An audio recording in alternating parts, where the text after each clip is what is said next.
Let me tell you a story. When I was younger, and even in high school, I was a scared little boy who couldn't even talk to anybody. I never reached out to anyone. I couldn't even hold a simple conversation, especially with that attractive girl that I always wanted to talk to. And that's because I was awkward and nervous. Now, I've been way better with getting out of my comfort zone, meeting new people, and holding conversations. Although I'm still a little shy, it's been way better than it has been since when I was young.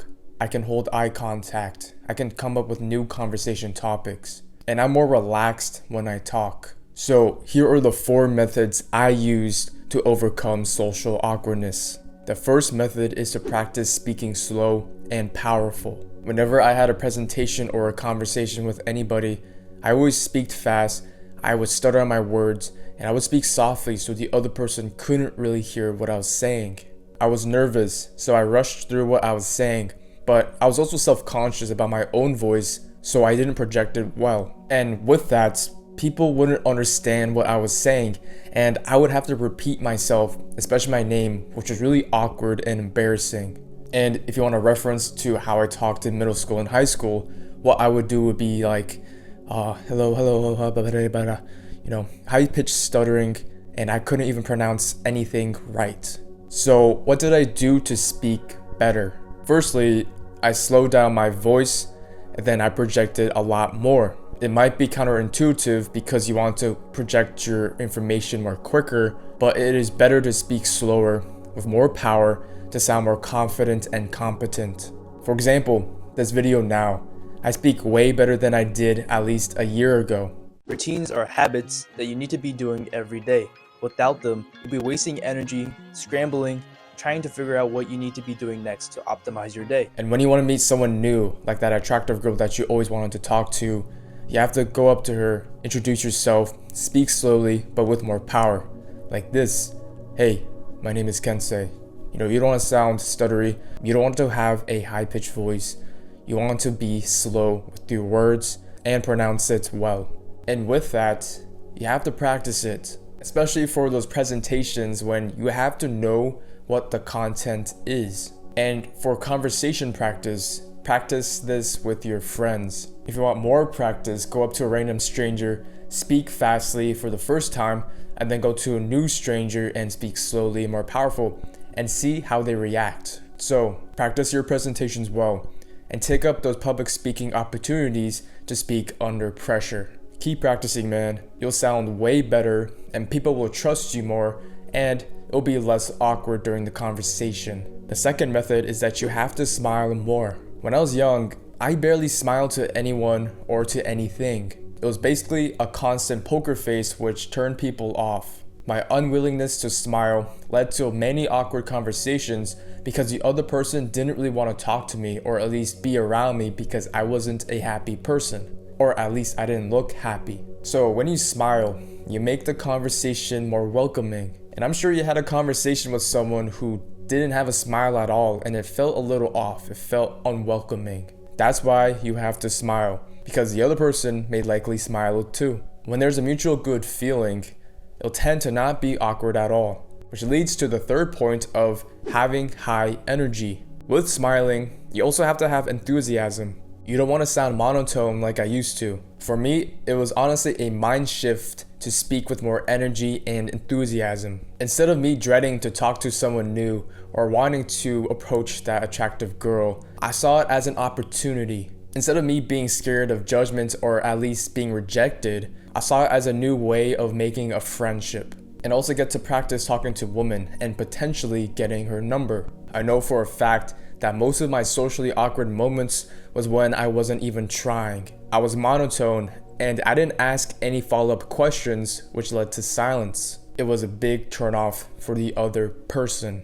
And again, you could try this with your friend or a stranger where you speak monotone, you don't have that much enthusiasm or energy, and you can see how they react. Then speak with enthusiasm to the other person or to the same stranger and see how they react with that as well. The last method, which is a pretty good hack, is to get a restaurant job. This method exponentially increased my social skills. Before going into the restaurant industry, I wouldn't dare to speak to anyone new. And when I did have those conversations, I was scared. I didn't know what to say. I didn't hold a conversation, and I was really quiet with my voice. I even looked scared to talk to them, which is pretty funny to think about. So to bring it back, my first job was at a pizza place. I had to take calls, orders, make frozen yogurts, stock, and package the food. It was honestly a lot of responsibilities for a 10th grader because that's just all multitasking, but I still felt pretty uncomfortable in that situation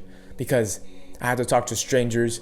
I had strangers yelling at me for where's my order because the delivery guy was late, or they would complain about the order not being right. I was pretty nervous, and like I said, it was uncomfortable because I've never been in this situation before. But as time went by for at least a couple of months, 3 months, 4 months, I started to get more comfortable.